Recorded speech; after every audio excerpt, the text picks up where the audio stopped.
Well, good morning. Good morning. Good morning. So good to have you guys joining us. We've got a good little crowd here. So we've got Daisy, Laura, Sheila, Angela, and I don't know who is on phone number that ends in 8100. That's Lilia.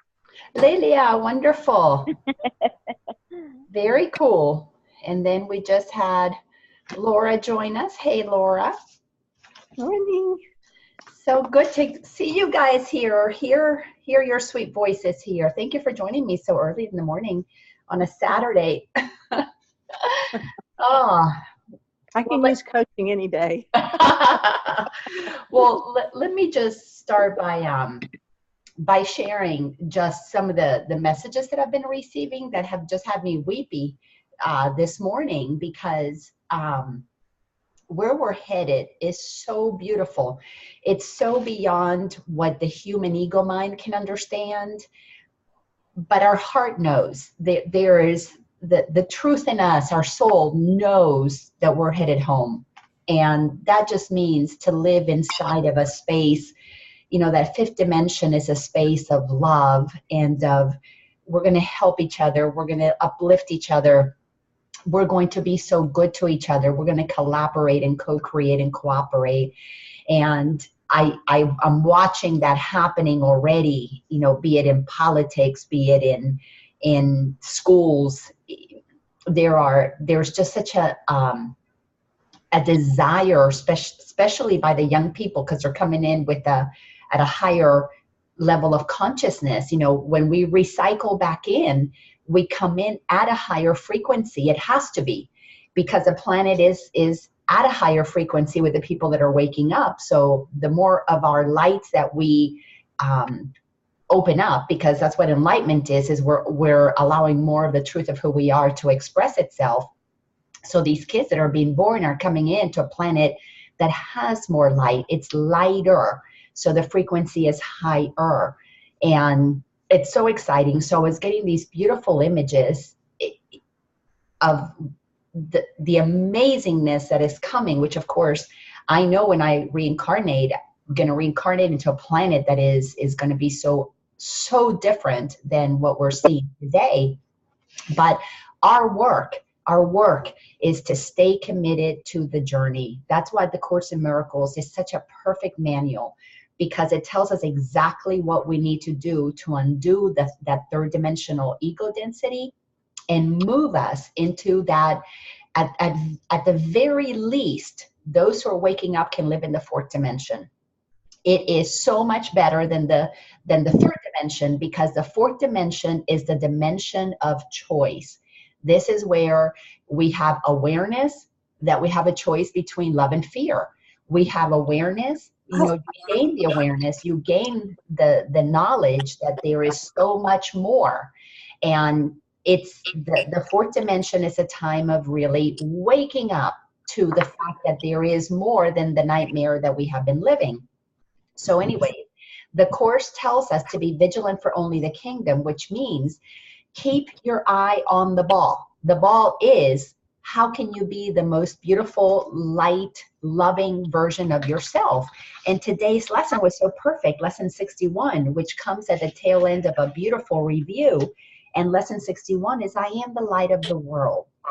And that lesson, as I was reading the lesson, as I was getting ready to put it online, and I'm taking my time with it, I just felt this incredible, beautiful shift inside of me. And right after that is when I began to get those messages, those insights, and went for a walk and bathed in the sunlight. And it was like, oh, wow, I am the light of the world. I am bathed by the sun that is bringing in these amazing energies. And all we need to do is own that. Fourth dimension is choose to be the light. Fifth dimension is you're the light. There's no more choice. You just are the light. So anyway, starting with that, let's do a quick little check-in. Anybody who wants to share whatever's on your heart, whatever you want to empty yourself from. It's a process of kenosis. Let's empty out what's busy in the mind, what might be sweet on your heart, and then let's get into some coaching. what I'm going to do is I'm going to mute everybody. That way we don't have any background noise. And when you want to speak, unmute yourself. So here we go. And also we have a chat box. So if somebody wants to say something just as a chat and not necessarily to open up your microphone, then just put it in the chat because I can definitely see that. But who wants to share anything that's on your heart? Let's empty that out and then go into some coaching.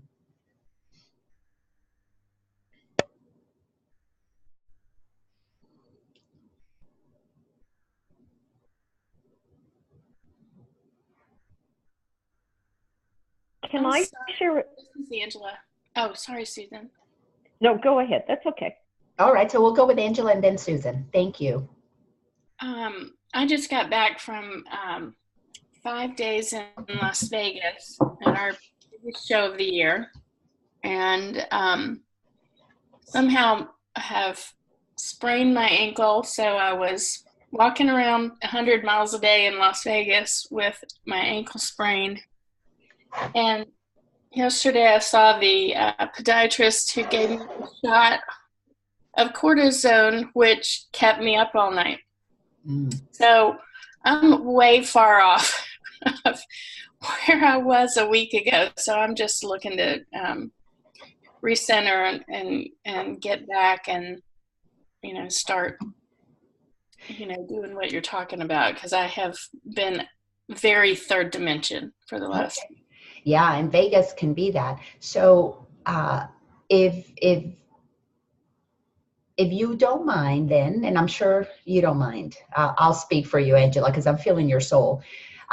Will you just be in a receptive mode, and let's let the rest of us participate in a group healing for Angela. And just everybody just visualize her. We know her beautiful self, her powerful, whole, and perfect self. So I want you to zero in on her soul. This is her light body. This is the essence of who she is. Let me see if I have a picture here that I've used in the class. Let me see if I can quickly get my hands on it to get everybody on the same page with a visual. Let me see, where are my notes? Class notes, here we go. Those of you who have camera, and you can see this. So this is her soul. Visualize the essence of who she is as pure light. And with that visual in your mind, she is pure light.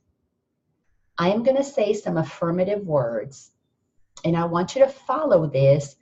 But as you visualize this for Angela, visualize it for yourself as well, because we are one.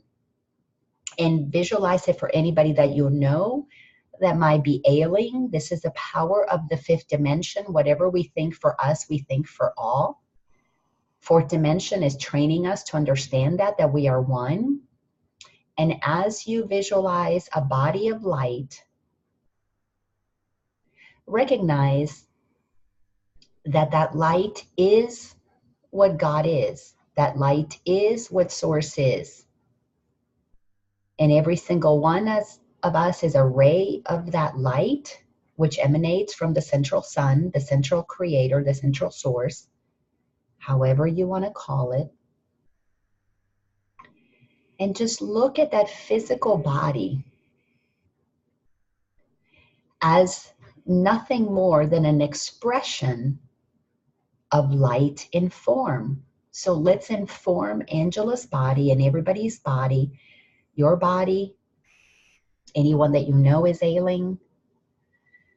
Let's inform the body that what we are is light. And in Angela's case, let's focus on her feet, her legs, her ankle. And for you, wherever you need to focus it on, maybe it's your chest, your lungs, your breast, your heart, your kidneys, a finger, a hand. And we are here to be light in physical form. And our work is to inform the physical that we are light.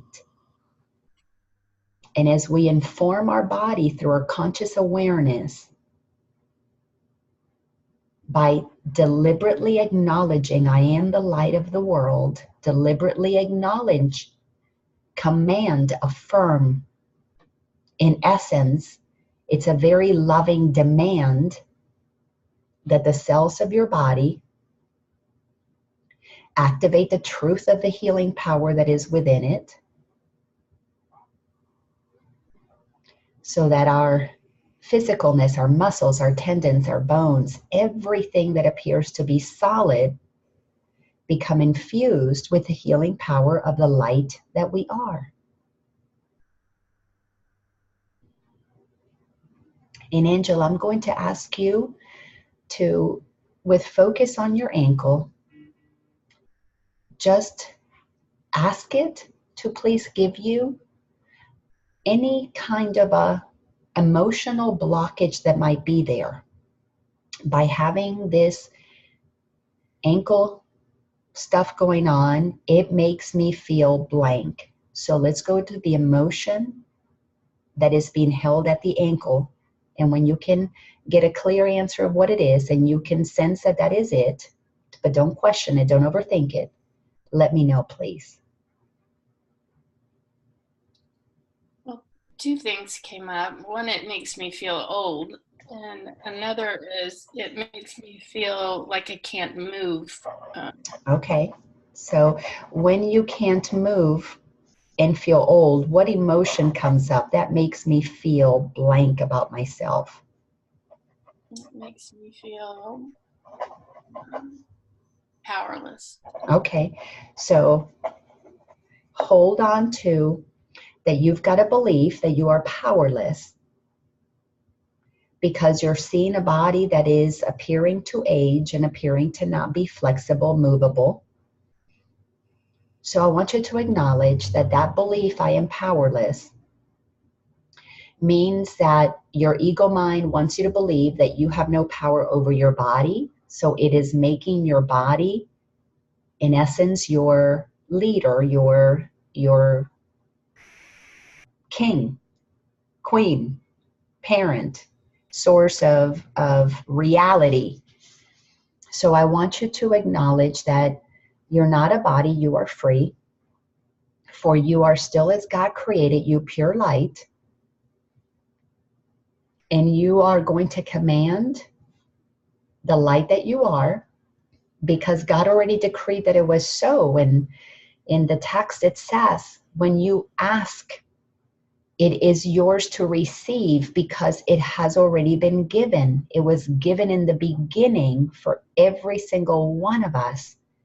As the presence of the Creator itself, it was given to every single one of us, the power of healing, because our wholeness was already established by the Creator. What we're doing in the fourth dimension is becoming aware of it, and in the fifth dimension, we are claiming it. So I want you to claim that you're powerful, and so powerful that you could even believe that you are powerless. And now what we're doing is your mind has been trained to correct your beliefs. And everybody on the call, every one of us has believed that we're powerless to our body's ailments, to the educational system, to the medical system, that we're powerless to the government, that we're powerless to anything external. And let's just in integrity say, yes, I have believed at some point that I was powerless. My parents had more power. The teachers had more power. The police has more power. I really believe that God had more power over me to punish me too. And that made me insignificant. So now let's reverse that belief and claim the truth of who we are, that we are a powerful expression of the source of power itself. And like a ray of the sun, we are shining the light that is being emanated from the sun. So we cannot be other than that same light. So Angela, send this light to your ankle and expect it to be able to move and expect it to be ageless because you are eternal. There is no time, there is no age, there is no limit to the soul that you are. So you are just now letting yourself infuse your mind and your body with that truth. But here's the trick, everybody. You have to love yourself to believe you deserve this. So in your own space, just say, I deserve to receive the truth of who I am. I deserve to know that my Creator created me because it loves me. I accept that I am the beloved of God's, and therefore I love me so much that I accept how powerful I am. And I accept that my mind is so powerful, and whatever I think, I am going to bring into my experience. And today, I choose to think that I want wellness. I choose to think that I prefer wholeness. Yes, it was fun playing in the third dimension, but I am no longer an immature child. I am a mature adult that now realizes the rules of this game called life. And I no longer need to play in the density of physicality where I'm at the mercy of what happens externally. Now I am playing in the realms of my divinity where everything is activated from within me. And everybody, I want you to see from your heart your own version of what the sun might be like. And from your heart center, your chakra, your fourth chakra, activate the light that you are, and let the rays of the sun, which are as the cells of your body, those are your children, as we are the children of God. See every single cell of your body emanate out of your fourth chakra as a burst of light. And that light is healing energy. Send it throughout your body. Whether you see it as rays, whether you see it as confetti, whether you see it as, ribbons, it doesn't matter how you see it, just send it forth. And notice if there's any hesitation, and wherever there's hesitation, forgive yourself for believing that you can't do it or that you don't have the power, and reset yourself, quickly reset your mind to, no, I am powerful. At the very least, I'm going to play with it right now. Because we have to deliberately command this light to do what it does. It's at the mercy of your beliefs. And expand that light throughout your body, and then I want you to take it beyond your body if you haven't already done so. And beyond your body, I want you to send it to anybody that you think needs it. Without expectation, it's just a gift. If they want it, they'll take it. And if you haven't already done so, once you've extended to those that you believe need it, I want you to send it throughout the world. Because in our awareness that we are one, we want everyone to feel the warmth, the love, the light, the glory of the truth of who we each are.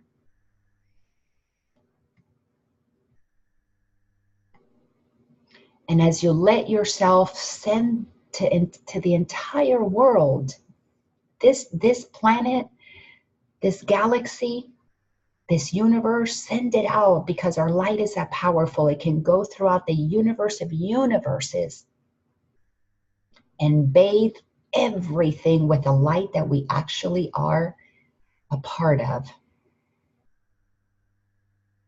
And let yourself float inside of that essence of the truth of who we are, that light that is eternal, that has no limits. Just float inside of the knowingness of how powerful you really are.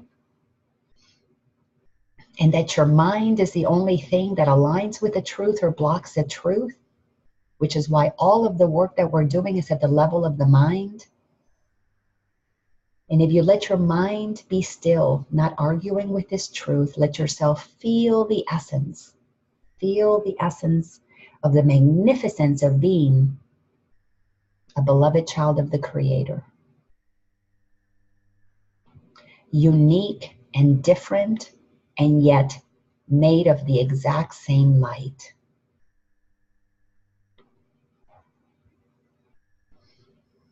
And now I want you to, with awareness that that light is who you are, expand it out there. Make a deliberate decision to put your feet on the ground wherever you are. Put your feet on the ground and ground yourself on this planet. We are in this planet. We are here for a reason. We are bringers of light. I am the light of the world. And in this world that we are living in, grounded in it, I want you to acknowledge that in the physical world, we're going to have the experience of transition. Everybody's going to have a birth and a death experience. But it is only for the physical body, not for your soul, not for your heart, not for your mind. And then that light that you are, bring it in, bring it back into your body, bring it back into your heart. And when you feel comfortable, acknowledging that the light is yours and expands at will, touching the ground, let yourself come back to the space that you're in, and we are all going to join back in this Zoom chat. And as we are here together, we are now holding the truth that every single one of us is powerful, and when one of us forgets it, the other one can hold that truth for the other. And if we forget it, all we need to do is come back to the heart and just expand that light. It's yours. It's your truth. As today's lesson, lesson 61, I am the light of the world. What a perfect lesson for us to have this conversation starting today. Which when I scheduled this, I had no idea this was today's lesson. I don't remember exactly what lesson is what day, but as we come here together, obviously, the Creator had a big plan for us. And Angela, thank you for getting us started in the conversation. And tell me, how do you feel? That felt amazing. It really felt, I really got grounded in it. And I was thinking, yes, I knew I wanted to do this coaching session today. Well, So, thank you. Thank all of you. That was wonderful. Good. So you just make a decision to love your ankle and let it know that it is not at all old. It is eternal, and it can move, and it's just going to move when the time is right for it to move. And right now, it's just calling attention to you loving on it and appreciating it for how perfectly these physical bodies work, that it took you through Vegas for a week, and you walked and you got to talk to all kinds of people. It helped you move about. And, in a way, being in Vegas for that much time, it's not natural for our soul to be at that level of hyper vigilance in human form and activity. So thank your body for playing the role like that for you. And then now just tend to it, love it, and love yourself. So thank you for that. Yes. Thank you. Totally. And Susan, you were going to share something. How are you doing, Susan?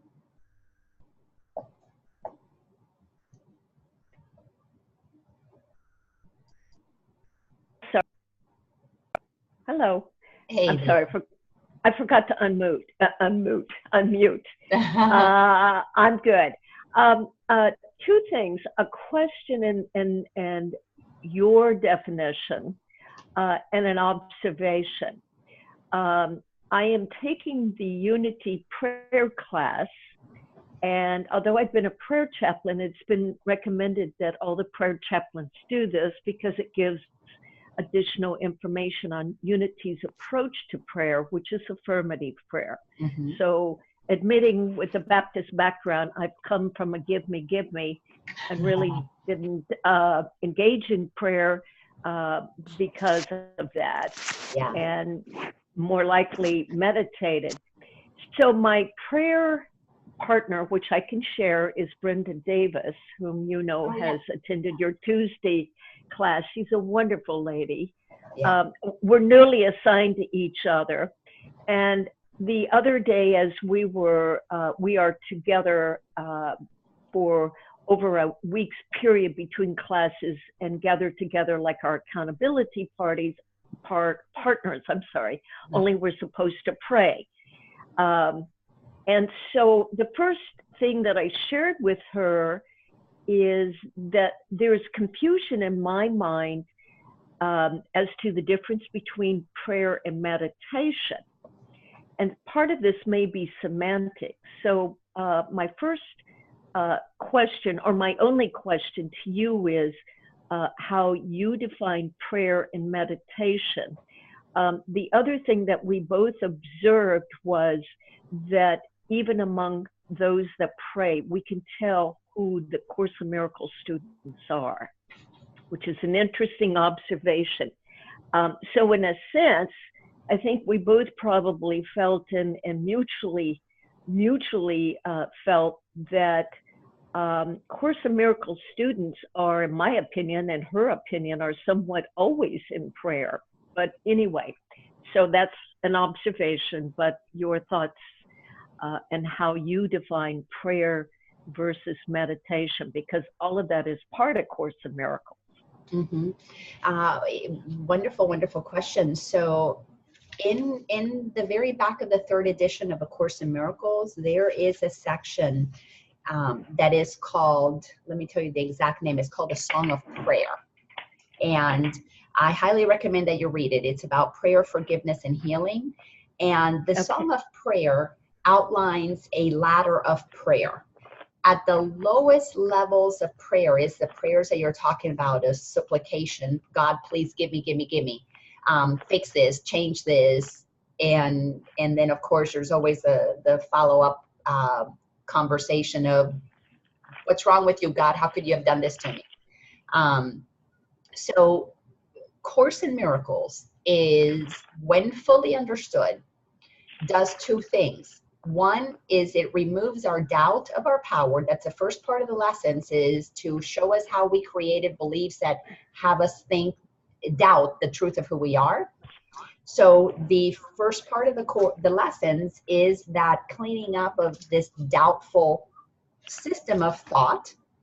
The second part of the lessons is the affirming of the truth of who we are.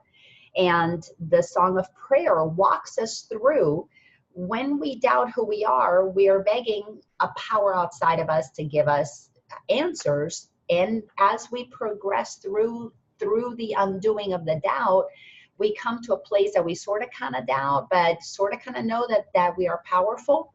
That's what the fourth dimension is all about, where we're moving into the acceptance of who we are.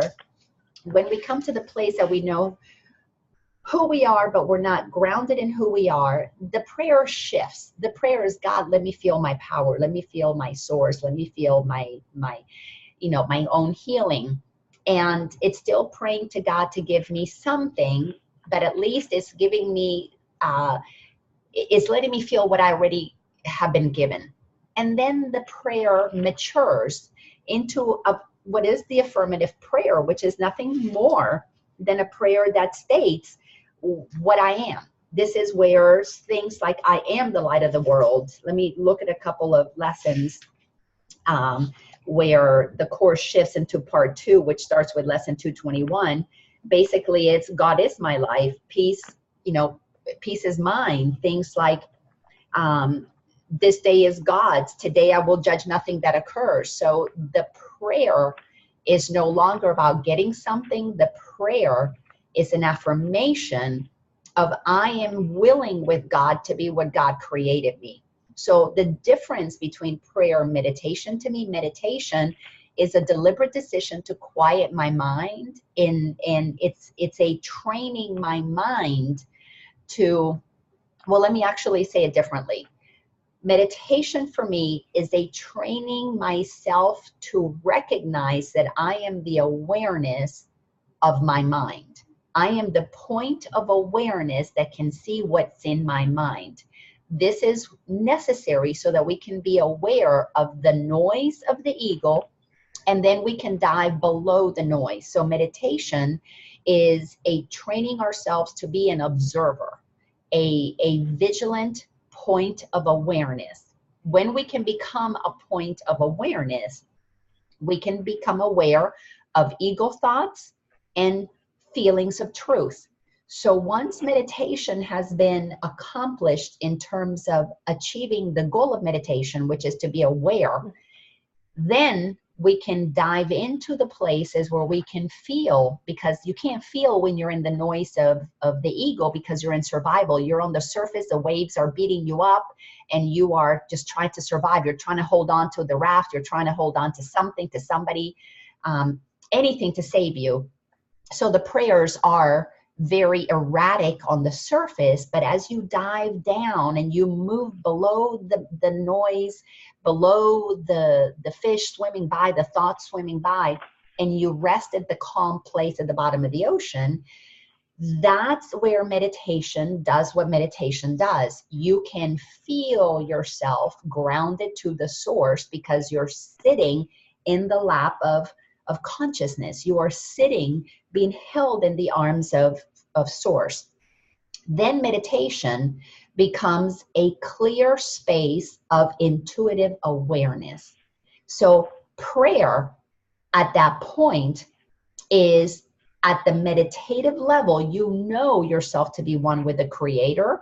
At the prayer level, you now are speaking, that is what I want to be. The Course tells us in that song of prayer, though, the real truest prayer is the actual prayer that children pray. And it's not what they pray at night when their parents tell them to, put their hands together and pray. The children, when they're on the playground and they're enjoying life and they're laughing and they're joyful, are actually in the highest form of prayer possible. Because when we are in a state of joy, we are enjoying this physical reality that we're experiencing. And that is when we are actually praying, which is letting Source know I am here in a physical expression, individualized aspect of what you are, and everything is good. It's like in the beginning in the Bible, it says that God created the world, and then he stopped back and said it was verily good. And when God says it was verily good, what God was saying, it is all God. It is all good because it is all God. So when we are in a state of everything is good because we're joyful, prayer is our deepest meditative state where we and Source have aligned. There is no thinking now. There is only a beingness. And if you're being God, what is there to do but say it is all good because it is all God. So that's my kind of long answer. It's a very good one. Thank you. Thank you. You're welcome. You were going to say something else? No, I'm good. I'm good. Okay. Yeah, so the Course in Miracles students, the ones who really get what the Course is about, their prayers are really affirming the truth of who we are. So that's all we need to do. That's all prayer should be. But I'm going to say affirm it for yourself and for everyone else. That would be a really good expansion of the prayer, is to affirm it for everybody. I think that I was looking more at form than maybe content. And in a sense, a lot of that's what we're doing all the time. And so the lines are blurred, put it that way. Yeah. There's not a particular way. And a lot of what we're doing, and I think the two of us, as we talked, realized that, is we're affirming who we are by studying this course in the first place. So in a sense, we decided we're always in prayer all day long. And that's everyone. So anyway, my thoughts. Yeah, totally. And with Angela, we were not sitting there praying, oh my God, please fix her ankle, let the medication work, let the pain go away. We didn't do any of that. All I did was affirm that she is the light and let the light shine, which is no different than how Jesus prayed for people. He told them, get up and walk. He didn't go around saying, oh, poor baby, where did you get hurt? What, blah, blah, blah, blah, blah. He just said, get up and walk, because prayer is a command for truth to happen. But you can't command truth to happen until you know that you are the commander of it.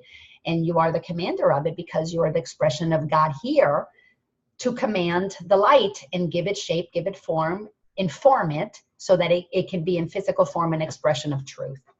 So beautiful. Thank you. Love that. Thank So, you. Thank yes. you. Thank you. Thank you. Okay, I'll mute myself now. And thank you, Daisy, for your sweet comment. Thanking Angela for giving us that wonderful gift that we were all able to enter into a beautiful, beautiful meditation, beautiful contemplation, beautiful prayer there for healing to be experienced because it's the truth of who we are. So who else has something on your mind that you want to bring into coaching? Let's see how our group can assist us in coaching.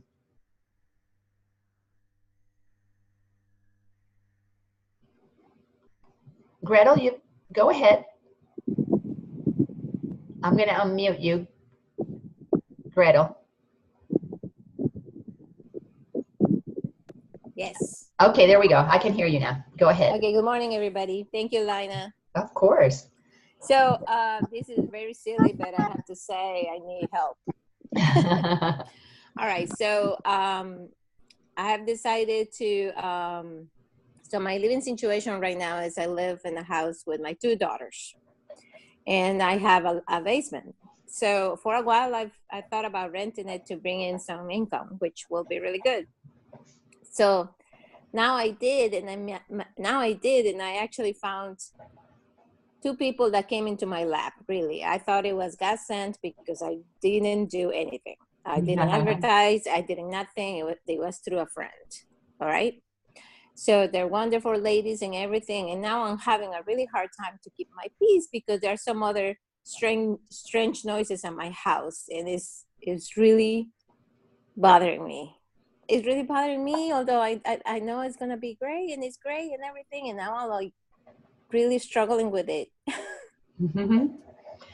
So, here's the thing. You put out a request for life to assist you that helps you with income, and it helps you, got you people. You didn't have to work at it. It was fun and easy. They showed up. But when you say that these noises are really bothering you, what really is happening is the ego wants to convince you that you don't have power over what's happening. So it's saying that noise out there is affecting me in here. So I want you to go to what the part that is getting bothered in you, because everything is a projection, everything. So go into when you are feeling bothered. What is it specifically? Don't talk about the outside. I don't want to know about the noise or when they come in or none of that. Just inside, what is it that you feel bothered about? That I miss the silence I used to have. Okay, so when you miss the silence, I want you to again look at the projections here. So your soul, our soul, is used to a silence that comes from a very peaceful state of oneness. So your work is to activate that sense of peace, regardless of in the physical world there being noise. So in essence, these people living in your home are taking you to a really practice what you now know. So they are giving you an opportunity for you to, in the 4th dimension, which means that you are aware. Silence is the essence of who we are. But here's the thing, that there is a paradox. The paradox is that silence and expression happen at once. So God is the sun, but it shines out as rays of light. God is the silence, but also that silence is rich with expression. So you get to be the expression of compassion. You get to be the expression of patience. They're there to give you a practice for you to realize that silence is you. It doesn't come to you. It is you. So the noise that you want to silence is the judgment about the noise. Does that make sense? Yes, it makes it makes sense. Yes, because there is a richness in that new activity that is in your house. So if you can focus on gratitude, Every time that you hear them walk, every time you hear them cough, every time you hear, their phone ring or whatever it might be that you're hearing, just go to the place. Oh, that's just a reminder that I've got extra income in the house. That's just a reminder that I have a beautiful expression of God living here. Oh, I've got two amazing women that I trust that I can count on. If you move into gratitude, then those sounds are going to be reminders of how beloved you are, that God, in a fun and easy way, the universe in a fun and easy way, brought to you people that are allowing you to experience something that is beneficial and helpful. So your work is to shift what you're perceiving, lift the vibration into gratitude, and receive the gift that has been given you. Yes, of course. I was just wondering when I was being bothered about how do these people how do the monks do it? How do they are amidst all of that and they still feel like nothing is happening? I need to get there. Yeah, and you can, because see, you don't need to get there. You just have to acknowledge that is already in you, and your work to access it is to not believe the thoughts in the mind. So here is, Susan's question about prayer meditation. Your meditation is to go below the noise of, I don't like this is bothering me, this takes my peace away. And your prayer is to affirm, no, I am the peace of God.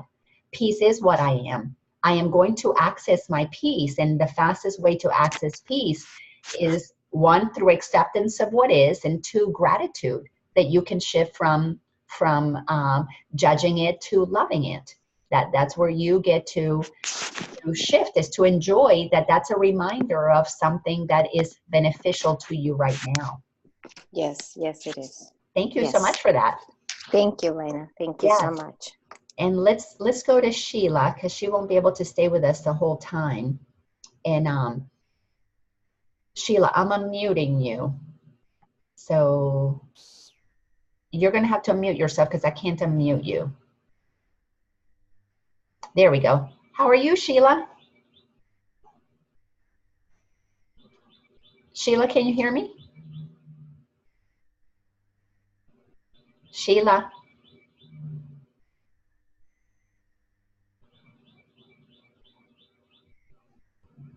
Sheila? All right, I cannot hear you, sweetie. And I have you unmuted.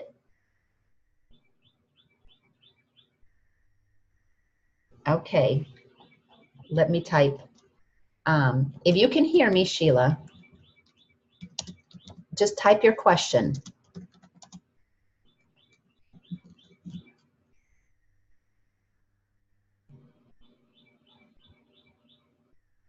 Sheila, you're unmuted on my end.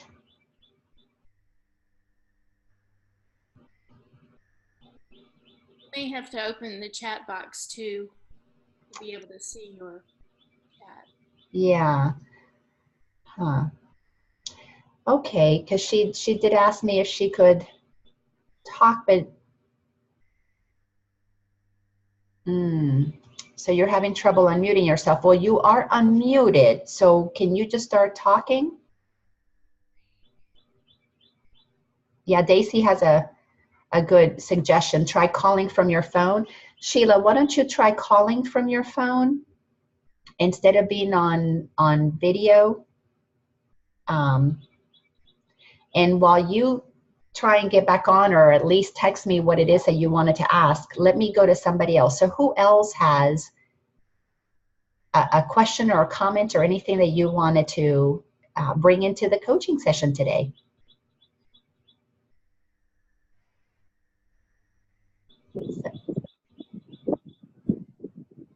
So anybody else? Laura, go ahead. Oh, thank you. I am just feeling so depressed this morning. It's about my mom. She is very depressed. And it's all about, that she's 93 and she's dying, and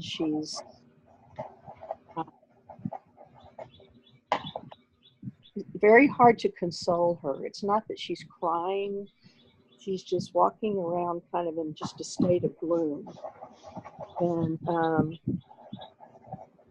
after the thing yesterday, when I told her I just could not handle her not trying to hear me. She came back and she was okay for the evening. I really prayed for her and me and to help us kind of get over this. But she is, I think the thing that really sparked it was that when we were at the doctor's office on Thursday, he talked to her about a sitter, about me starting to bring sitters into the home when I'm gone. And all she said was, I know. I've been thinking a lot about it. I was really on a very positive point. I was very glad to hear her say that, because she's not usually that, that positive, that kind of looking forward, taking care of herself. So I appreciated that very much. It seems like we've just entered this vortex. It's kind of like the vortex of mother, daughter, mom leaving. But Lina, honestly, on my side, there is a joy inside of me that's just really, I'm happy, I mean, I'm looking forward towards having time to do things that I don't have time to do. And I don't want to tell her I'm happy. I don't want to, that would not be nice, but I feel joy. And then like this morning, I feel sad. I think it's just going to kind of be like that, but anything that will help my sadness and help me help her sadness would be very appreciated. Well, so sadness, think of sadness in two ways. One is it's just a density of being human, and it's just a density. That's all that it is. And it's just when we enter into human experience, we begin to create a story around parents, children, people, and we begin to solidify our relationship with a story. And that story always includes beginning and end. And because we have bought into that physical story, sadness is experienced at the level of the density. So super sad, grief, out of control, depression when somebody leaves, if you're codependent, is going to be very, very dramatic. And sadness at the level of more consciousness is going to be just a very a transition with gratitude for the completion of our time together. It's no different than when a cast who's filming a movie, they experience some sadness at the end because they're not going to be working together, but nobody's dramatically, it's not the end of anybody's life, because they might show up in another movie later on, and we might end up in another incarnation together later on. So that awareness is what allows for the sadness to minimize. But when you say that you're feeling depressed, my first thought is, why are you choosing that? Because to depress is to press down your joy, which is why you're not feeling joyful, is because you have made a decision that your mom can't handle your joy. So your ego is telling you, don't show how happy you are. But here's the thing. When you don't show how happy you are, you're not shining your light, and that makes your mom even more concerned, because now she's feeling bad that she's dying if she has all that Baptist, or Methodist or whatever fears in her head about, she's going through an inventory of her sins. She's going an inventory of where she failed. She's seen your family. She's seen that there's been divorce. She knows what you went through with your husband. So she, in her mind, is going through an inventory of all the wrong things that she did as a mother. So when you depress your light, you are basically telling her, you're validating her fears that she fucked up your life, and your sadness now is like, oh my gosh, yeah, she is. And then you lash out. It all validates that she really messed things up. She can't tell you that. She probably cannot clearly express that, but that is what's happening because we've been conditioned to fear death and not see it as a joyful transition into rejuvenation. She's about to get a brand new body. She's about to go into the ultimate state of the fountain of youth. But she's not going to know that if you don't give her permission, and you have to be the light of the world that begins to say to her, Mom, I've just been thinking about all the wonderful times that we've had together. Sit down and do an inventory of all that has been good. And then when you hit upon something that was challenging, say to her, but I overcame that. I came through that. You know, I now know my eternalness. I now know you're going to be, you know, whoever she thinks she's going to go see, Jesus, whatever it is, you know, St. Peter, St. Paul, Mary, whoever she feels. Elvis? Great. That's who she wants to see. Say, Mom, how wonderful that you're going to meet Elvis. What can we do to get you ready to joyfully go and meet Elvis? It's a, you know, she's preparing for the dance that Elvis is going to be performing at. So your joyfulness is going to be an expression of your enjoyment of the life that you have had. And when you can become an example of somebody who's happy and says, Mom, I'm going to miss you because you've been amazing. But let me just say that it is, I am joyful because I get to have this experience with you. And you can even say, but I'm also joyful because you're showing me that people can get to the end of their lives with people who love them around them. And I am hoping that I am being an example that my kids are going to be around me.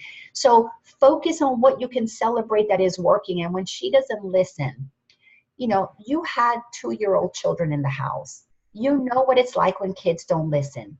You didn't lose your patience so severely with your 2-year-olds when they kept asking you why the same goddamn thing, you know, 47 times in 2 seconds. I'm actually writing an article about that.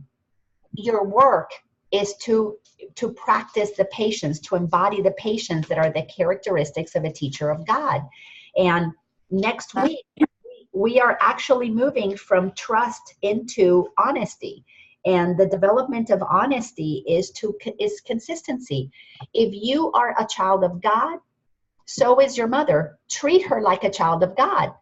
And say, Mom, when she doesn't want to use her hearing aid, say, Mom, you know, you are powerful. You can choose not to turn on your hearing aid. And guess what? I'm powerful too. I can choose not to answer that question again.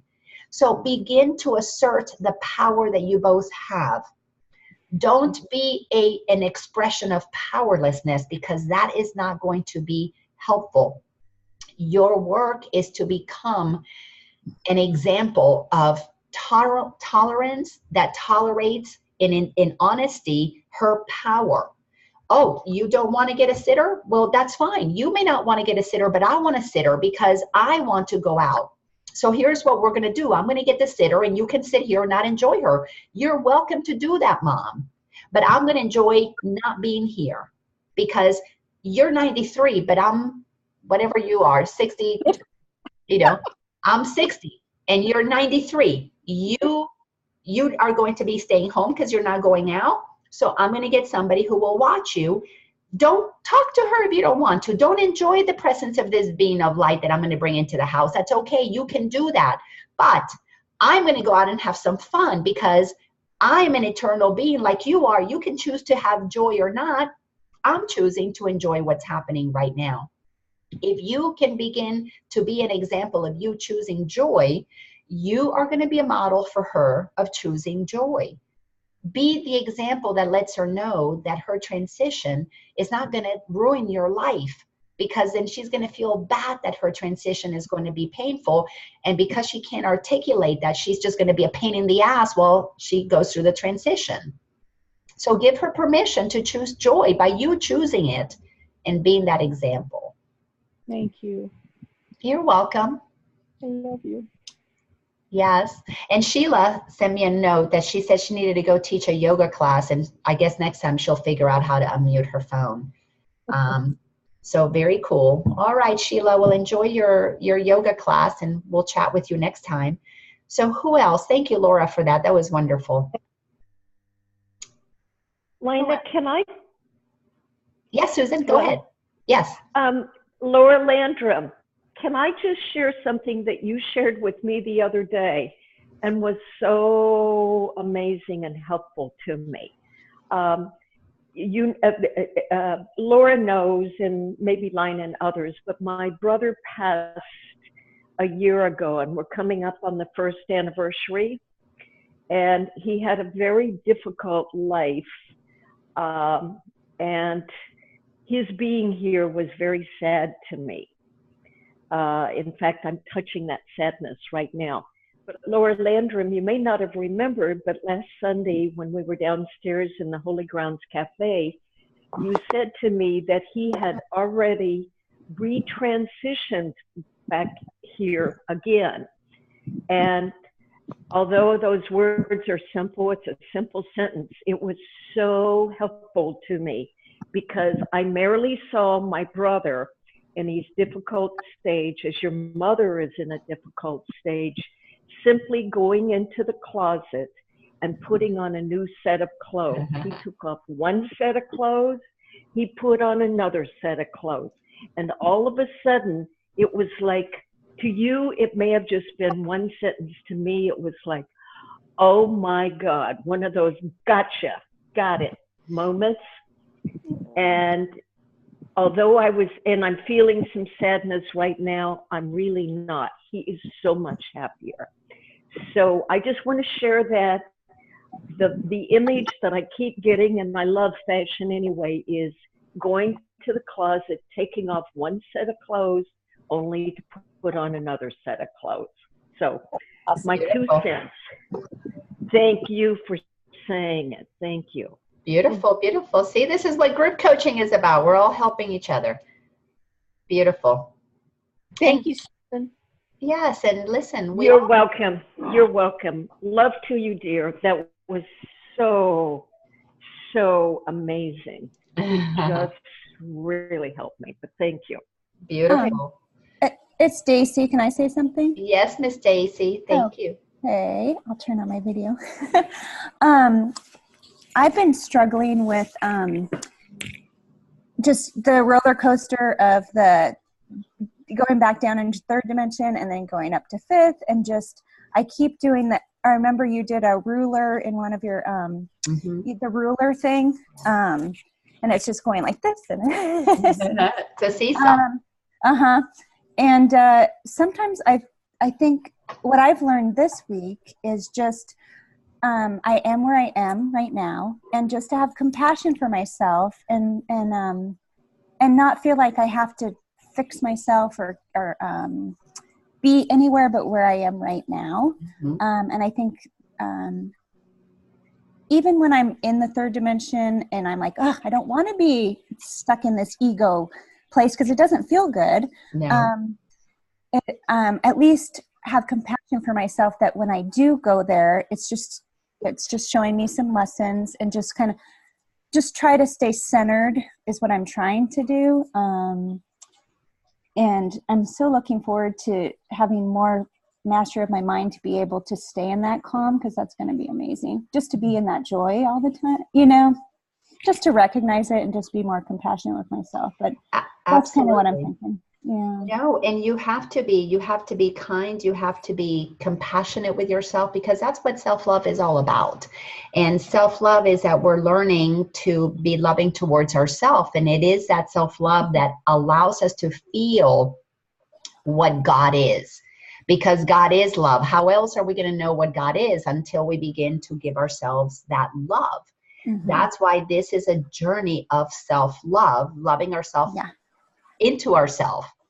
And you're going through an undoing of a very dense mass consciousness agreement of what we're supposed to be doing, which is to be married, have a family, and then we get to be happily ever after. Well, when we bought into that story, we basically bought into our happiness is dependent on the fulfillment of those agreements. And that's not true. Your happy self was there before the marriage, before the children. It was there during that time, and it'll be there after that time. But the sadness is the dissolving of the density of the thought system. So you only suffer when you think the thought that you did something wrong, that you're the cause of the problem. You're never going to feel bad or feel sadness when you say, oh, wasn't that wonderful? Look at these great things that I experienced. You will never feel sadness or density when your thoughts are about your truth. You only feel sadness and density when your thoughts are about the illusion, the made up story.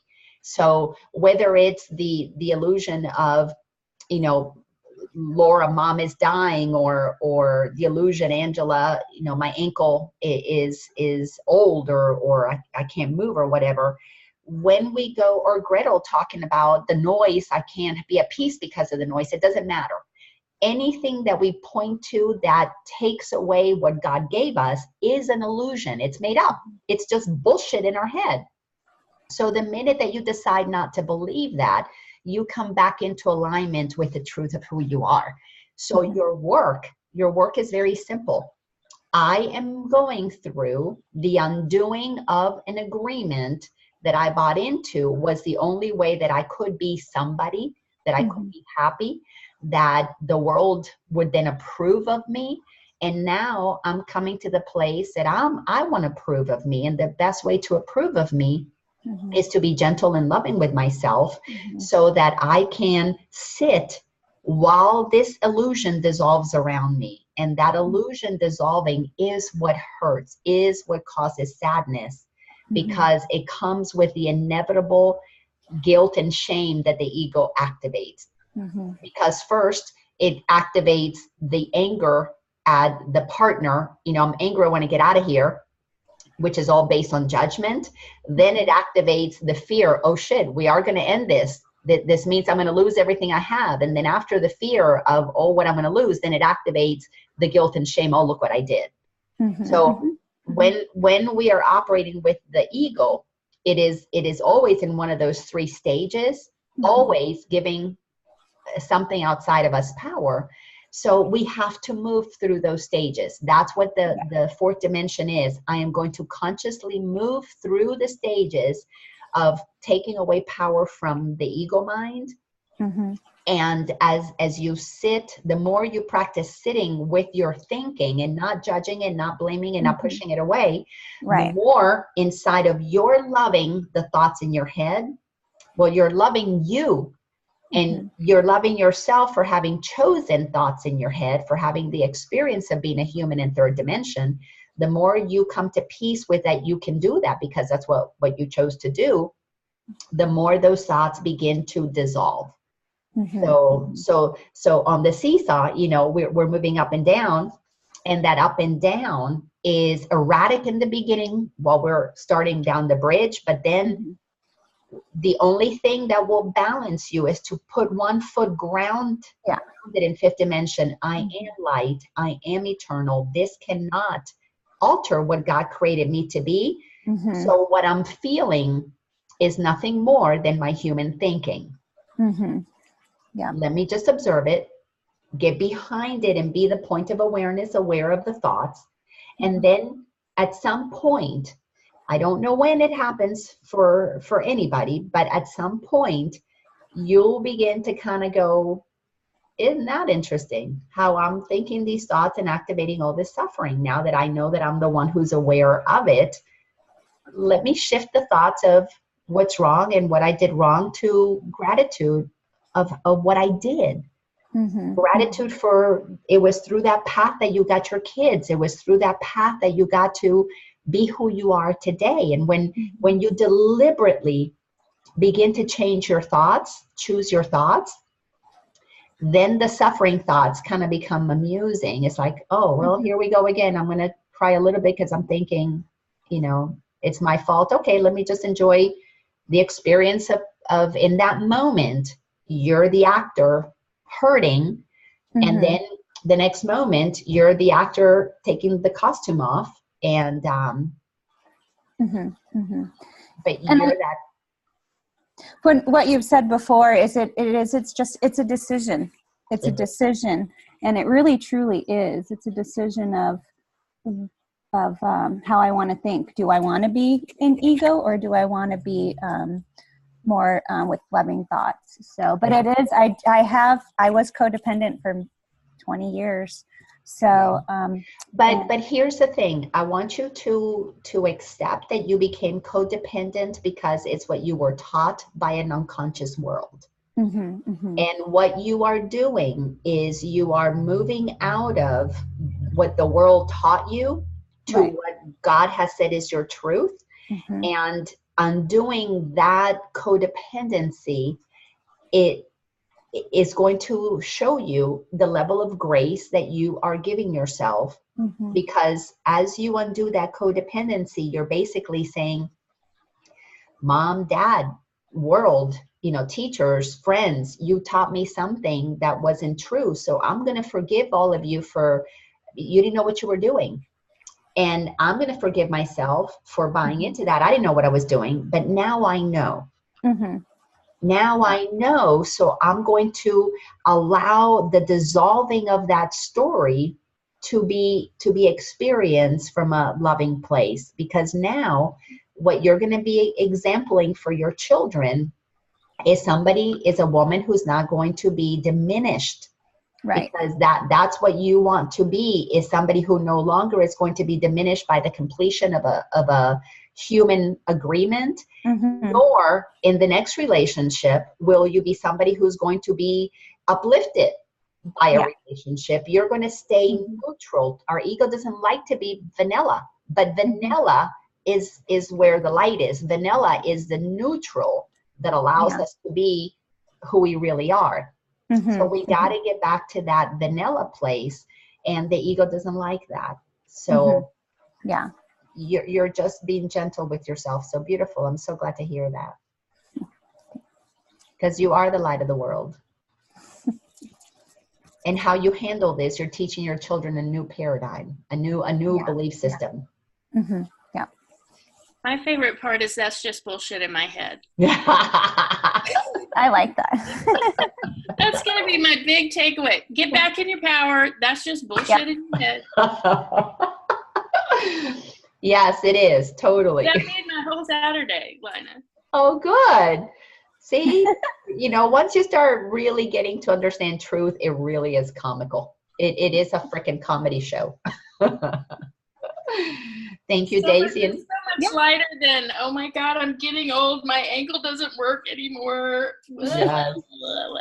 Yeah, and those thoughts have power, and they create that reality. So it's which reality do we want to create is what the fourth dimension is all about, and then taking responsibility for what you're experiencing is based on what you believe you deserve. And our sense of worthiness is what has us deserve misery. Our sense or lack of worthiness has us accept misery as normal.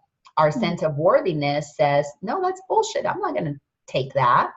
But you got to be like that fearless little child who is willing to say no to mom or no to dad. No, I'm going to do it my way. But now you're doing it with awareness and not with defiance. So amazing. I love it. Thank you. Thank you. Who else? Who else wants to, we got more time. Can I go? Okay, I guess I can say something. This is Lilia. Hey, Lilia. And then we'll go to Tammy after Lilia. Lilia, can you hear me? Lilia? Yes, can you hear me? Yes, go ahead. Yeah, okay, good. Hi, everyone. Good morning. The first time that I participate in these phone calls, it's a little bit different. Well, I just wanted to share with you, this week I've been struggling a little bit with, I have an amazing teenage son. He's very aware, very loving individual, and I feel like he's stuck in a place that he doesn't want to be, and he's hurting, and he hurts me too. My challenge this week is just to stay present, to see everything with God's mind. And, I feel like I've been doing really good all this time. And this week, for some reason, just my ego got in the way, where I feel like I feel fear for him, for future, how things are going to be. And I guess that's where I am now. Well, and that's a beautiful way for you to articulate where you are right now. So let me give you a different perspective on where he is. And let me just say that I can say this to everybody because I'm actually blessed that Lilia trusted me and is allowing me to coach her son. So I want you, Lilia, to consider that third dimension is us being caterpillars. And we're just, pulling our body, dragging our body through the crap of the world and doing all the things that we're supposed to be doing in the world. And that is a process that is very dense and very slow. And he was eating up the training that he received from Christian sinner, not good enough based belief system, and not doing enough in the schools, not living up to his potential. Well, that little caterpillar came in here with a lot of light. He is one of these newer children who are not here to conform to the world. He is here to inform the world that it's time for a new way. Where he is now is that he is aware that he's supposed to shift from caterpillar to butterfly. He knows that. But right now, he is in the cocoon stage. And in the cocoon stage, we are dissolving the caterpillar while the butterfly is being formed. You can't see the butterfly flying in the cocoon stage, but a butterfly is getting created. And what you're wanting to do is you want to rip open the cocoon and let him fly. But here's the thing. The butterfly cannot come out of the cocoon until it stretches its wings and pushes and pushes and pushes the cocoon open, which means the butterfly can only have the strength to fly when on its own it pushes itself out of the cocoon. So your work is to respect the laws of nature, and the law of nature says that he's going through a transformation process, and he is actually teaching you what you are going through as well. And he is sitting inside of his space where he feels stuck. Your work is to remind him, you're not stuck, you're just shifting. Look, you're getting help. You're beginning to see things differently. He's on the bridge. He's on the bridge on the verge of hitting the fifth dimension and flying. But your work is to move into the acceptance that allows you to see that we're all on a process, and you actually, Lilia, are in a cocoon also, but you're in a cocoon observing your son's cocoon, and he is an example of how you need to let yourself be patient, be gentle, trust. We just finished the development of trust in our characteristics. We're going to be moving into honesty. Honesty means that you got to practice that trust. You have to be consistent with trusting that you don't know what anything is for. All you have is your past ideas of how people should be. Like I was telling Daisy, Daisy is dissolving the ideas of the mass consciousness that you're supposed to live your life in a certain way, and that's how you are happy. You're dissolving the ideas that your son at this age of his life should look different, but it cannot look different. It looks how he looks because he is going through his midlife crisis at 18. Give him the grace of your trusting, because the more you trust where he is, the easier your time in the cocoon is going to be. And your time in the cocoon is going to be your process of accepting that he is evolving, because in you accepting his evolution into a butterfly, you are going to get your wings, and you're going to be able to get your wings and move on that bridge into being closer to where he actually is by you letting him be where he is. Right. Your acceptance of where he is gives him the ability to feel trusting of where he's headed. It's no different than what I was sharing with Laura.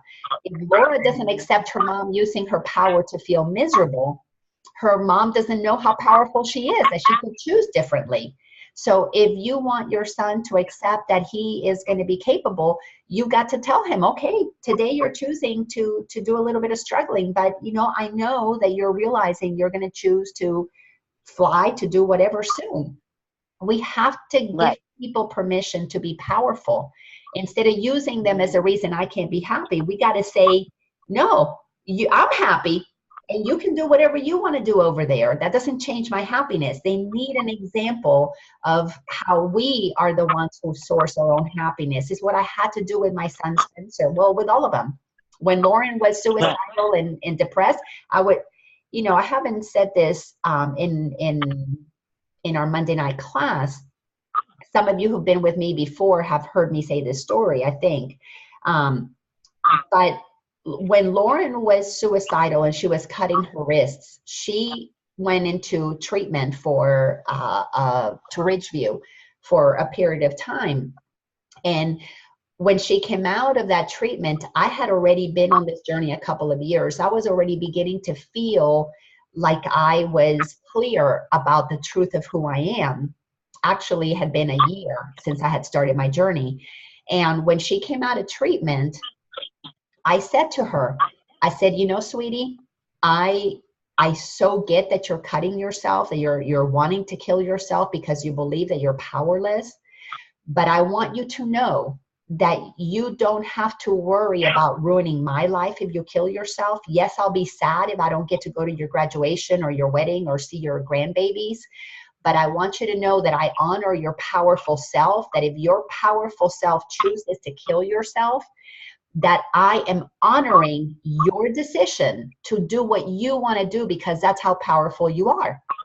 Now, let me just say, she was 14 at the time, and she looked at me and she said, you are such a fucking bitch. How heartless you are. How you don't even care about anybody else. You only care about yourself being happy, going to all these courses and doing all these workshops. And it's all about you. You're so selfish. And now you're telling me you don't care that if I die. And she stormed out of the room. And I remember we were in the kitchen when that happened. She went up to her room and she locked herself up into her room and didn't come out till the next day. Wouldn't come out to eat, wouldn't come out to talk to anybody. She came down the next day and she said, Mom, with tears in her eyes, she said, and I'll never forget this, I wanted to kill myself because I was powerless. And when you told me that I was powerful enough to choose to commit suicide and you respected that, that's when I realized I really have the power to choose. I had no idea that I was using my power to make myself powerless. Now, I don't recommend that everybody say that to somebody who's suicidal, but it's what Source told me to say to her in that moment. In my journey, the moment that I realized early on in my journey that I was receiving guidance and that guidance allowed me to feel peaceful, and I was saying shit that I had no idea I never would have said in my human self, but those words would come through me, and they left me so peaceful because I was recognizing she's eternal. If her time on earth is done, that's how she's using her power. I gave her permission to not have to worry about feeling guilty for what Mom would think. I gave her permission to do what she needed to do. You are in a position, Lilia, to say to Alex, you are doing what you need to do, son of mine. Don't worry about me. I'm okay because what you do doesn't affect my happiness. That is what you need to teach him so that he will own that he gets to choose his happiness. And the minute he has a consistent model in the house that of what choosing to be happy looks like, he will choose his path to happiness. But he's in a cocoon. He's got to be shown examples of what butterflies look like so that when he is ready to let go of his butterfly, he can fly easily. So be the butterfly, be the butterfly, be the butterfly. Don't condemn the cocoon because you could not be a butterfly if you don't have a cocoon. Right. Thank you. That's just what I needed to hear today. You're welcome. You are so welcome. So welcome. Thank you for that. See, I mean, we're all helping each other here. It's the same thing, but it shows up differently. It's the same thing. So thank you. So does Thank anybody you. else? Yes, absolutely. Anybody else? We've got time.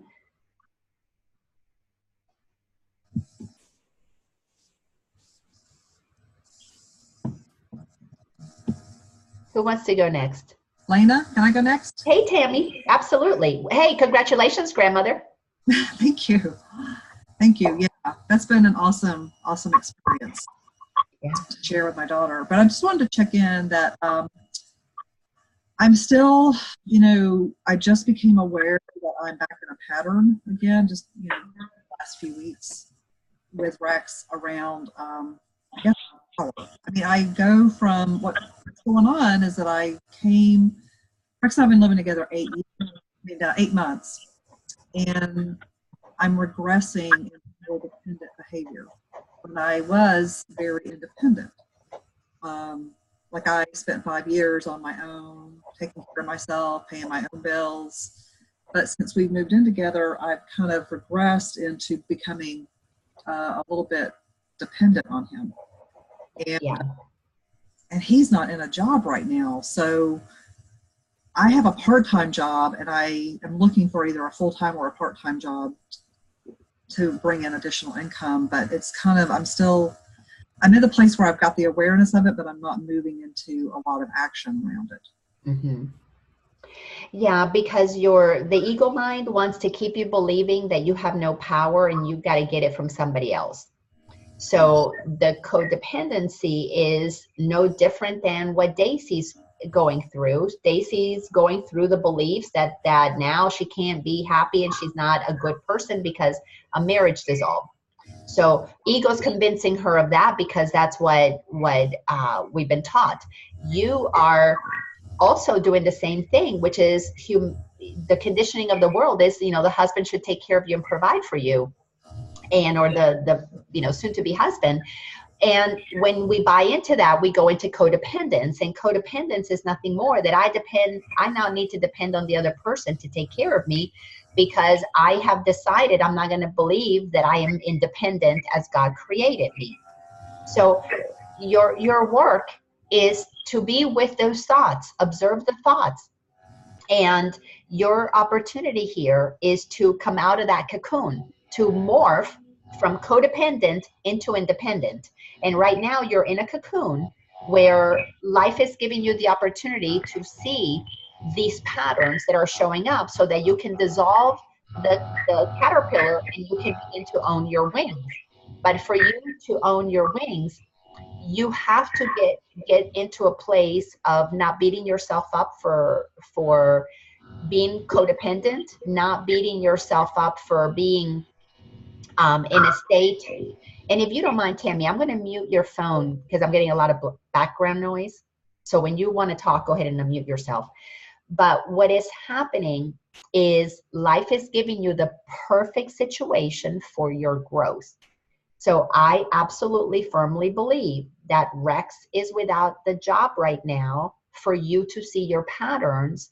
And the minute you can begin to acknowledge that, and I know you've had conversations with him, but if you begin to say, oh, I just had this thought, whether you say it to him or you say it in our group, I just had this thought that he should take care of me, or I just had this thought that I shouldn't have to go work.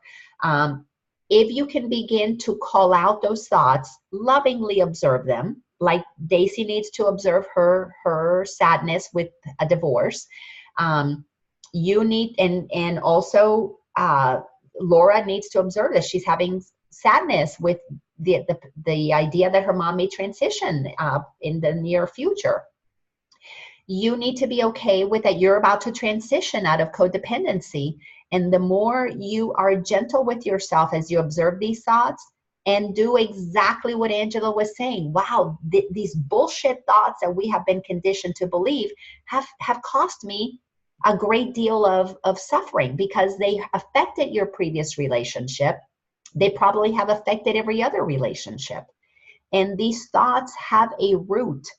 And you've got to get to the root of these thoughts.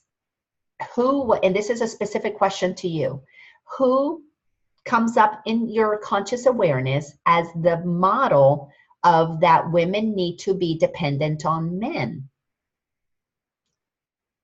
And Totally my mom. Okay, so let me mute you back because there's the background noise. Okay, so it comes from your mom. So I want you to bring mom into your conscious awareness. And this is where you've been developing trust in the truth that you are powerful beyond measure. That's where we are seeing how we trusted external things to be our source of power. And now you're going through, the loss of Rex's financial ability to provide as an opportunity for you to see that you put value on a man taking care of you. Now we're looking for the lessons that you have examples in the past where having done that cost you your relationship. So now we want to say, okay, mom, you taught me that a woman should be taken care of by a man. And in your generation, that made more sense. In your generation, the density of the world was such that people agreed to those things because they were living inside of the conditioning. And in the density, people weren't really questioning the conditioning. They were just living it out. And it may have been what you taught me because you thought it would be helpful for me. But if I buy into that I need somebody to provide for me, I'm buying into the story that I'm weak and I'm not capable. And I don't want to live from that anymore. That's caterpillar thinking. I want to live inside of the butterfly mentality that I can fly and go as far as I want to, totally unaided on my own. Notice how butterflies are not puppets. Butterflies have no strings attached to them. They are free to go anywhere they want to go.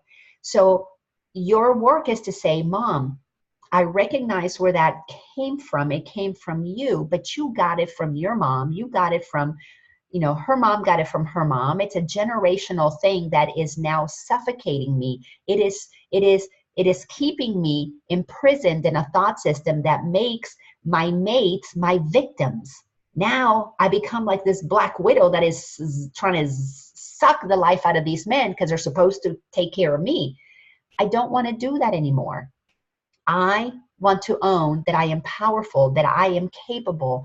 I enjoy working. I enjoy being in service to the world. I enjoy contributing. So now, because of where my partner is, I want to be in integrity and trust my truth that I'm just as capable of providing. So if that's what I need to do short term for the relationship, I am going to do that for us, joyfully do that for us because I can. And then when he feels that love and support and there's no longer pressure from my ego insidiously trying to make him feel guilty for what I'm suffering on, now he's going to see that I'm no longer suffering. I'm owning my power. I'm coming into my truth. I'm being the light of the world.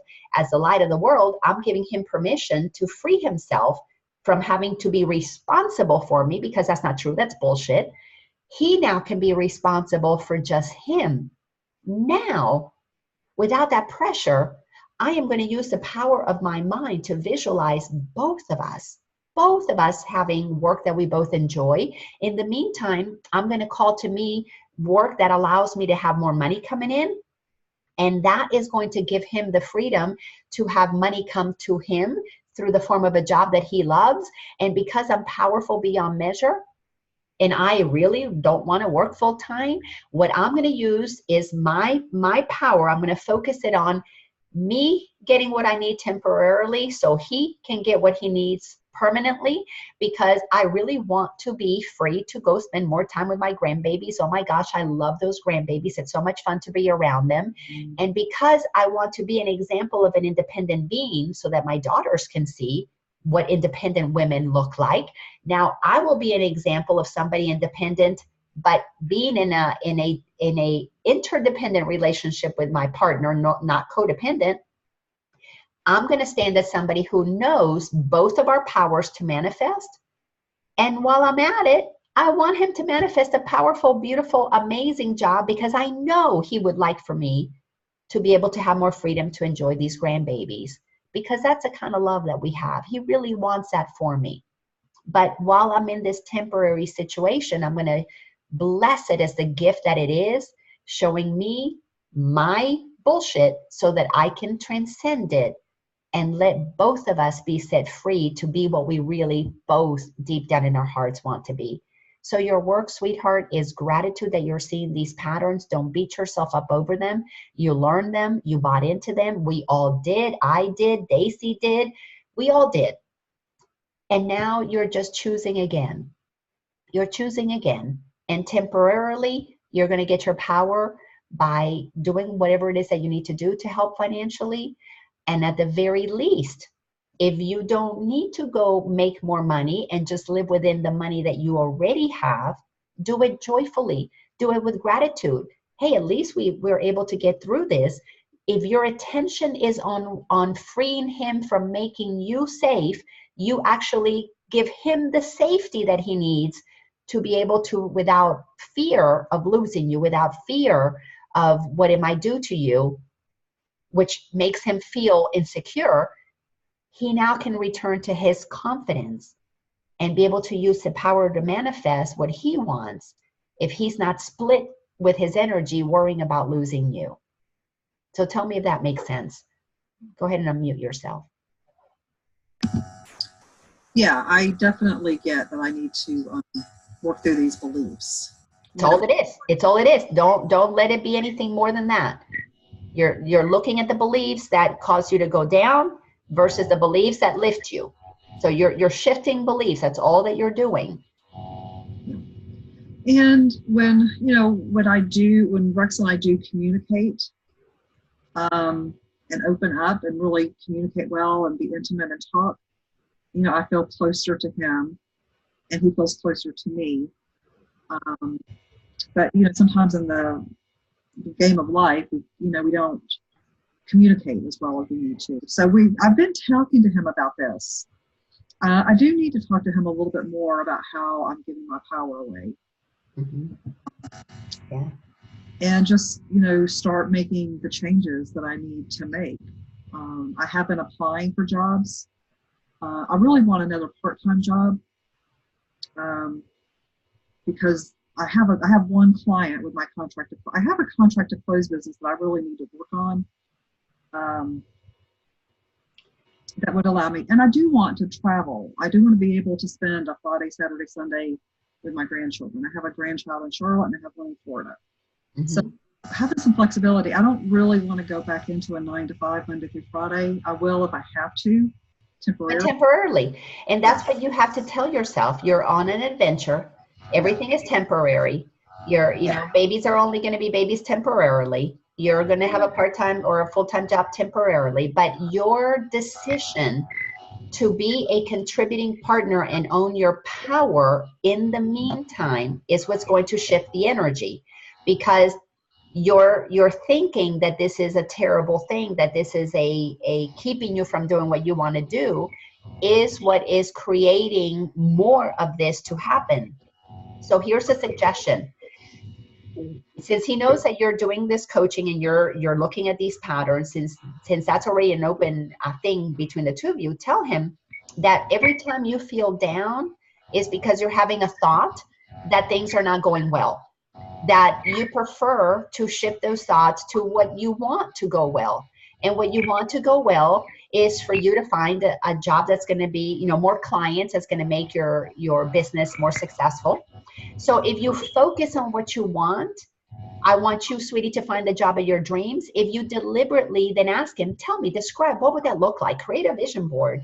Get excited, get happy, add some fun into this conversation. It doesn't have to be a serious conversation. It's I've got thoughts that are making me feel bad. I want to shift to thoughts that make me feel good. Because if I feel good, then I am going to be aligning with what you want to manifest. If I feel bad, then I'm aligning with manifesting more of this crap that keeps me stuck. So it is your thinking, your thoughts in the space of thinking how exciting it is to be with this man that I love and we're creating a wonderful world. So Tammy, let me ask you, this is where you need to bring some logic in. How long do you want to live for? And whatever number comes up is perfect. Don't question it. Don't give me any qualifications or about anything. How long do you want to live for? 88. 88? Mm-hmm. Okay, so how many years is that from now? 38 years. I'm 50. Okay, so you want 38 more years. of time on this planet. Why not make them 38 amazing years? You are in a blip in time. You are in maybe a couple of months inside of another 38 years of magnificence. Your work to have those 38 years be joyful is to today begin to shift your thinking towards joy. You got to lift your vibration and recalibrate your relationship towards the lightness of joy and out of the density of your belief system that you picked up when you were 3, 4, 5, 6, 7, 8. You cannot keep living out of the beliefs of your previous 50 years if you're going to have a different 38 years of experience. You can't. You got to let go of those beliefs. So they're coming into your conscious awareness for you to say, stop the madness. Yeah. It's no more difficult than that. Yeah. It's not a big, huge shift. It's not, I'm capable of doing it. I've just regressed. I've just regressed backwards. That's all. That's all. And you didn't regress. You didn't regress backwards. You just let the past come forward. That's really what you're doing. Yeah. In this now moment, you're letting past thoughts come in. On the bridge, on the fourth dimensional bridge, you're picking beliefs. You're choosing. Do I want to believe something that keeps me stuck, or do I want to believe something that propels me? That's it. You're going to get paralyzed or propelled. There's no other way to go. You're going to be there, or you're going to take a step, period. So the belief that is going to help you take a step is the belief that's going to empower you. The I can do this, the he can do this, that we will do this, the what we want to do. Those are the beliefs that you have to be focusing on. Put attention on what you both want to create. Wouldn't it be fun if we had the money to travel? Wouldn't it be fun if we don't have to worry about the mortgage? Wouldn't it be fun if we could do this? Wouldn't it be wonderful if when things shift? Make yourself choose those beliefs. Make a list of the beliefs you prefer to be thinking and put them on a wall somewhere. And when you are thinking those past-based beliefs, then look at, no, what do I want to think instead? Yeah. Okay. That's all that it is. It's never going to be anything different. Okay. It feels heavy because you're letting those beliefs have power, but you will be enlightened, which is why this is enlightenment. We're moving into the light of to see clearly is for you to see clearly what is it that you prefer to believe. Yeah. Is that helpful? It is. It is. Good. Close. I think I'm close to shifting it. And it's not going to be a really big shift. I mean, it is, but I've done it before. I've been independent. It's not like I've always been dependent.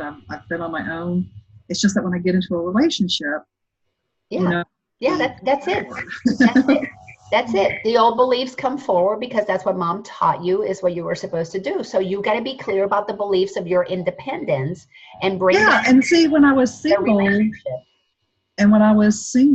and independent, I felt better about myself. I want to feel like I want to be able to bring that into my relationship of feeling empowered and independent, but still being in a relationship. Yeah. So own that is who you are. That is how God created you. And you're just moving through the beliefs that are not true. And that's all you need to do is affirm the truth and own your independence in the relationship. That's what's going to make it a holy and healthy relationship, is for you to be independent of your codependent thoughts. It starts there. Thank you so much for your question. Well, everybody, this is so wonderful. If there's anybody that has anything pressing, burning you want to bring up, go ahead and do that now. Otherwise, we'll complete our conversation, and I'll share this with the rest of the group. I'm so grateful. So many great questions and comments and amazing love in this group. Thank you much, Lina. It was wonderful. Of it's course. A great start to a Saturday morning. Now I can go play with zest. Awesome. And Claire and I have come up with some more dates. I'm going to send another doodle poll for another more dates for us to come up with a date when the majority of us can actually go to a social and have more than just half and half of the group. So look for that poll. Oh, Daisy, yeah, so grateful and love to everyone. Thank you. So grateful and love everybody here. Well, thank you all for participating, and wonderful. Thank you. Of course. Well, you guys have a wonderful weekend. Enjoy it, and be the light of the world. Choose your power. Choose your thoughts. Be honest that you are the creator of your thinking. Laila, I have a quick question. Yes, ma'am. Can I still? Yeah, go ahead. Okay. And anybody that wants to leave, go ahead. I know it's already after 11, but go ahead, Gretel. Okay, so I heard before, from Wayne Dyer and all of them, and I know while we are in this path and we get a little stronger, how do you, because it seems like the physical form in where we live asks us to belong to this or to that and to that. And it seems to me that every time I do that, then you tend to judge. It's easier to judge because you're grouping. And so you're seeing yourself in little bubbles and little bubbles. And so I remember once here, Wayne Dyer, that he said he stopped everything, like belonging to everything. Like he would have chosen to just be and not belong to anything. So, or any group or anything, because he had found it. So while we are in this path, but we're sort of forced to kind of, bubble up in different things, how can you manage to not judge? Because it's really hard when you're doing that. Well, you know what I mean? First of all, you're not forced to do anything. You don't have to be part of any group. You're free to leave any group. You're free to walk away from anything if you want. But if you are already, like my daughters go to Catholic school, it's like a group, and it's like but again, here, listen to your comments. It's a choice. Okay. You are not forced to do that. Once you realize that everything is a choice, then you can decide to not judge because you chose to be there. So you might as well accept that is what that group is believing. Your acceptance of everybody having the ability to create whatever reality they want to create. I mean, accept that Daisy is creating the reality of a divorce. Accept that Angela is creating the reality, the perceived reality of having to go to Vegas and having, an ankle hurting. Accept the reality that Laura's has a 93-year-old mother who doesn't want to turn up her hearing aid. Accept everybody's reality, that there's no reason to judge anything. So the Catholic schools that your daughters go to, they have a set of beliefs that create their reality. Your acceptance is nothing more than an acknowledgement that everybody's using their power however they want to use it, whether they're conscious of their power or not, is the only difference. And when people become conscious of their power, they're not going to do things that are not loving and uplifting to all. But your work is to become the example of somebody who doesn't judge, so that others can begin to go, oh wow, I can move out of judgment too. It's possible to not judge. So you don't have to leave the group to do what Wayne Dyer did. Inside of the group, you can unplug from believing that the group has power over you, and you be the powerful one that accepts the group for where they are. And that gives you the ability to bring back peace to you over here. And then you can move into your meditation time, go below your noise, and ask God, what would you have me do? What would be the appropriate thing for you to say and do? That's how you unplug from a group and still be in it. This is how you're in the world, but not of it. Okay. It's not easy, but it's simple. So just practice it. Just practice watching those judgments and saying, no, judging makes me feel it's uncomfortable. I don't want to do that anymore. I want to be peaceful. Okay, so every time that happens, I just choose not to do that, and it'll take me where I need to be. It may not take you where you want to be, but it'll help you see what you're thinking that puts you where you don't want to be. Okay, what will take you to where you want to be is letting go of judging and accepting that everything is exactly as it should be, because we have bought into, as a mass consciousness, into a bunch of belief systems, a bunch of BS. And everybody is where they are because that's where those souls chose to be for the experience that they're having in this lifetime. And our job is to accept that we're so powerful. We put ourselves exactly where we are. Because if you don't accept if Lilia doesn't accept that Alex is where he is, if you don't accept that your daughters are where they are, you're never going to accept that you are where you are. And it's your acceptance that you are where you are that frees everybody from your condemnation. That's when your peace is felt, because it's your judgment of them that is causing your lack of peace. But you won't stop judging them until you start accepting that you are where you put yourself. And so your kids are where you put them, because that's, everybody is in this agreement. And all you need to do is unplug from the judgment, and your peace returns. When you get peaceful, if you want to begin to change things, you'll do them, not because you are judging them, but because it's no longer enjoyable. I quit going to the church not because I was judging it, my old church, not because I was judging it, but because I realized it's not feeding me anymore. It's not the church. It's me. I'm not being fed.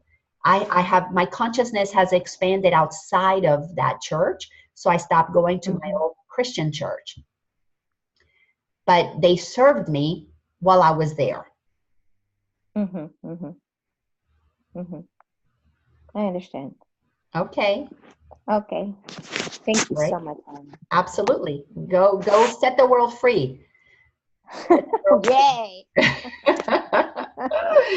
the light of the world. Be the light of the world. Amen. Thank you so much, Lina. Yes, beautiful people. Have a wonderful, magnificent day. I love you all. Have a great day, everybody.